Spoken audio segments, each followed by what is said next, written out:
আজ আমাদের গোয়ায় চতুর্থ দিন। কাল রাতে অনেক দেরি করে বাড়ি ফিরেছিলাম, তাই আর আজকে সকাল সকাল বেরোইনি। আজকে একটু দেরি করে বেরোচ্ছি, লাঞ্চটা করেই নিলাম। এবার যাচ্ছি অ্যারাম্বল বিচে। এটা ছিল পার্কিং, যার মূল্য ছিল প্রতি গাড়ি 30 টাকা। এটাই হচ্ছে অ্যারাম্বল বিচ। এতটা পরিমাণে রোদ যে কিছু বলার ছিল না। আমি তো ছবি তোলার মুহূর্তগুলো ছাড়া ছাতাটা একদম হাতছাড়া করি।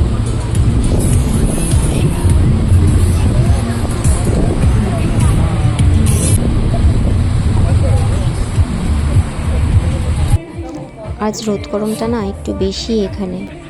তো এখানে বসার জায়গাও ছিল আর কোকও ছিল, তাই একটা কোক নিয়ে নিলাম, দিয়ে খাচ্ছি দুজনে আর কি। তো আমাদের এটা মোটামুটি দেখা হয়ে গেল, আমরা এবার এখান থেকে বেরিয়ে পড়ব। রাস্তায় আসার পথেই এই চার্চ অফ সেন্ট অ্যান্থনিটাও পড়লো, তো এটা আমরা দেখে নিলাম।